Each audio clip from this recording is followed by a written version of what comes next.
All right, welcome back to ABA Exam Review. Today we're continuing our review of our latest RBT practice exam, where we're going through the next set of questions together and breaking them down. If you're new to the channel, welcome. If you're returning, welcome back.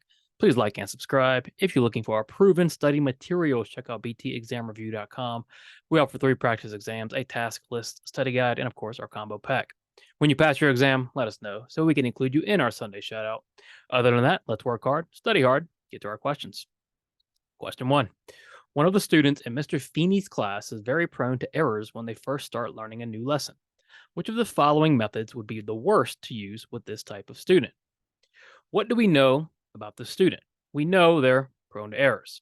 So if you have a student or a learner or a client who's very prone to errors, which method are you going to avoid using? Well, if we think about it, we're going to try to avoid using methods that might require the student to independently respond when they first begin. Because remember, errors lead to more errors. When errors are made early in the learning process, they become part of that behavior chain. So we try to eliminate as many errors as possible early on because long term, it's going to lead to better outcomes. In this case, we have our student prone to errors. Which method would be the worst to use? A, most to least prompting. Well, with most to least prompting, we can use as much physical prompting as needed to prevent errors, right? So we wouldn't give the student that much opportunity to engage in an error. However, B, least to most prompting, we would first allow the student to answer even if they got it wrong, and then we would slowly fade in prompts. But as we're fading in prompts, we're giving them more and more opportunities to get the answer wrong. So if they're prone to errors, a least to most prompting procedure might not be the best course of action. Physical prompting would be fine because that's essentially starting with the most to least procedure. And then errorless learning. Of course, if we're using errorless learning, we're preventing errors from happening altogether, and they can't make the errors in the first place. If we have a student prone to errors, the worst type of method to use out of these 4 would be least to most prompting. It leaves open the most room for more errors. If a content creator wanted to produce 4 hours of content a day instead of 6, what quantity would he be changing? Pretty easy measurement question, right? We want to go from 4 hours of content from 6, right? So we're reducing from 6 hours to 4. So what type of measurement is this creator using? Well, he's using duration, right? He's looking at a total amount of time that he's creating this content, and he wants to reduce that total amount of time to meet his new requirement. So what quantity is he changing? A, increasing duration. Well, the duration isn't increasing, right? Because instead of 6, he's going to 4. We're decreasing. If we look at B, decreasing duration is much more accurate. We're not looking at frequency, right? Well, because we're looking at hours, which is a unit of time. So be careful here, right? Because you could say, well, we're counting how many hours. Even then, we're not increasing, right? We're still decreasing. So be very careful. Make sure we're reading closely. And then decreasing into response time. Well, what doesn't have much to do with time in between responses, right? He might record a solid 4 hours and have no time in between. What we're really looking at is a decrease from 6 to 4 in duration hours. Your supervisor tells you that you will be helping her identify the function of a client's behavior. You ask how, and they tell you they will be manipulating antecedents and consequences. What are they most likely using to identify the function?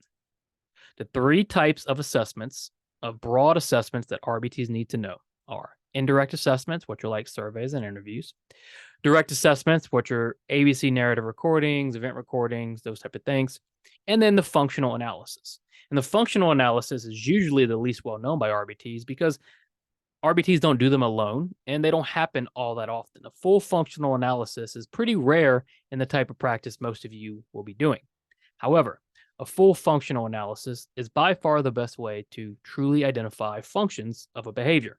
So if your supervisor says, I'm identifying the function, and they say they will be manipulating antecedents and consequences, you must think functional analysis.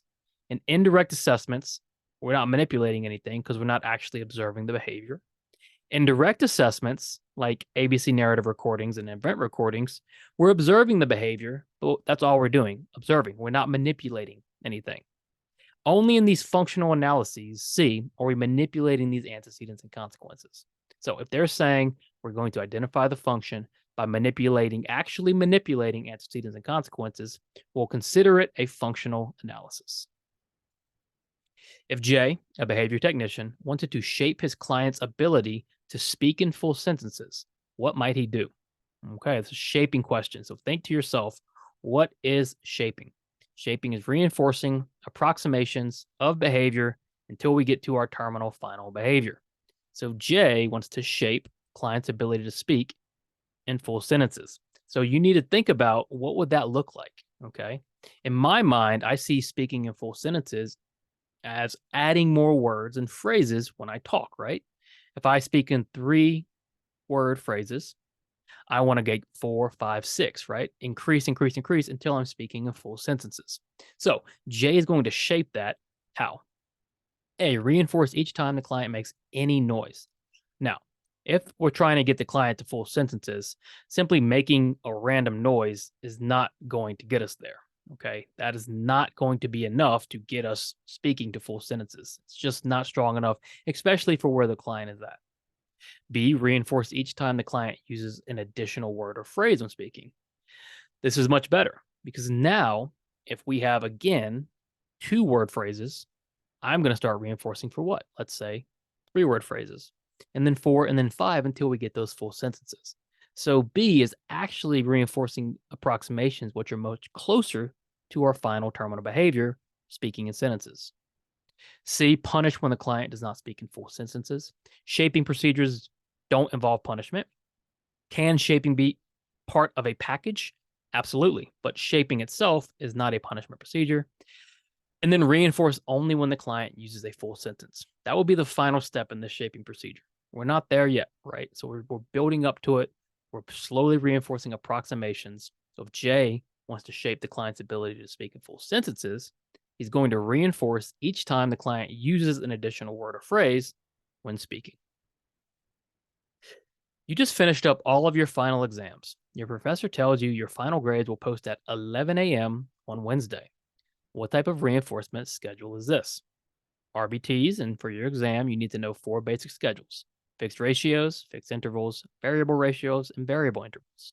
Our fixed ratios are a fixed amount of responses. Fixed intervals are a fixed amount of time. Variable ratios are a changing number of responses. Variable intervals are a changing number of time.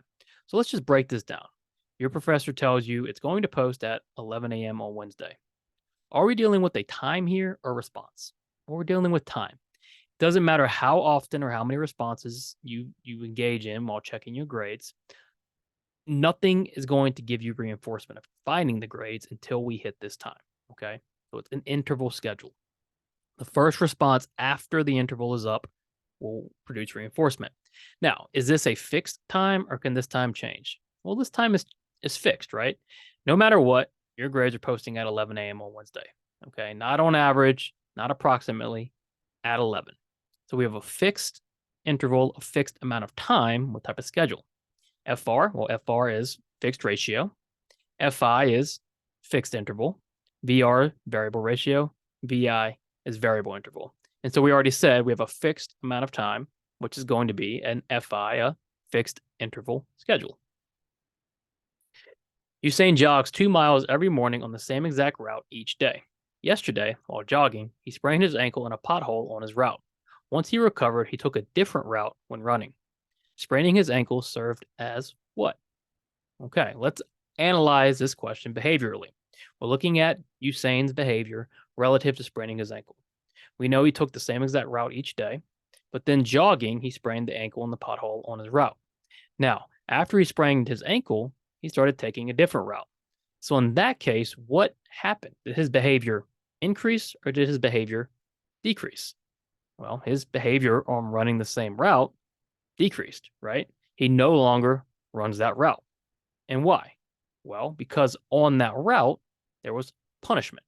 Okay. So he jogged 2 miles every morning on the same exact route each day. While jogging, he sprained his ankle. Spraining the ankle added, right? We added the pothole or the spraining the ankle, the consequence of spraining his ankle on his pothole. So it was added, which punished his behavior of running on that route. He no longer runs on that route. His behavior decreased. Okay. So Was it positive reinforcement or negative reinforcement? No, because his behavior didn't increase. Was it punishment? Yes, his behavior decreased. And it was positive punishment because the pothole and the spraining of the ankle was added to the scenario. You are a new behavior analyst starting your first day of work on Monday. You will have your first client at 9 a.m. What should you do to prepare? All right, pretty much a straightforward fluency check. If you're a new behavior analyst, beginning of our task list, what are we doing to prepare for session? How do we get ready for session? A, gather any required materials you'll need for preference assessments. Sure, if there's stimuli you need to bring, you should have them ready to go when you arrive at your client.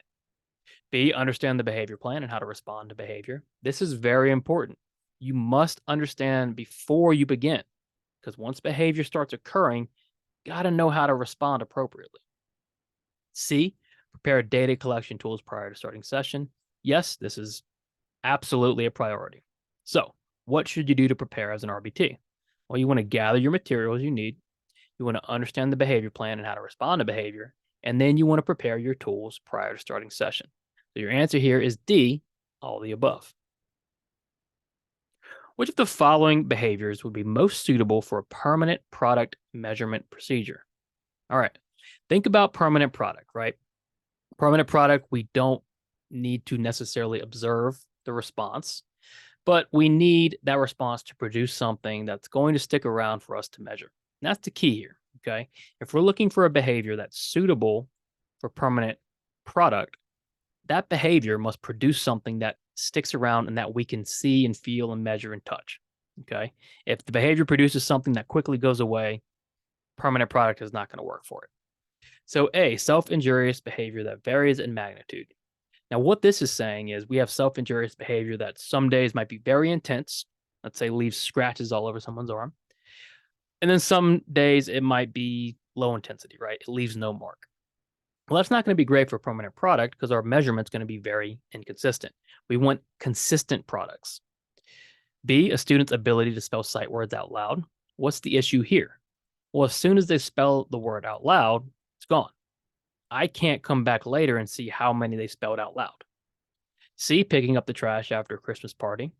Sure, okay, if I'm at the party and I see how dirty it is, I leave and then I come back 2 hours later and somebody picked up all the trash, I can easily use permanent product to measure that. And then D, the number of independent requests a client makes in a day. This is the same issue as B, right? We can't come back later and see how many verbal or independent requests a client makes in a day. If we're using permanent product, the behavior must produce something that sticks, right? It must produce a product that stays for a long time where we can come back later, hours later, and measure. And if we're going to measure picking up trash after a Christmas party, we can easily do that later on, long after the behavior is over.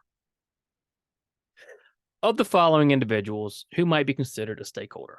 So, what is a stakeholder? Stakeholder is anybody who might have interest in the outcome of a case. Okay. Anybody who's invested in the client's success. That could really be anybody in their life, right? It can be grandparents, it can be speech therapists, it can be siblings, it could be teachers, moms, dad. Anybody who has an interest in that client succeeding is a stakeholder. So grandparents, yes. Speech therapist, yes. Siblings, yes. D, all the above. Great. Thanks for watching. Make sure you check out btexamreview.com for all of our study materials. Like, subscribe. Let us know when you pass. As always, work hard, study hard. See you soon.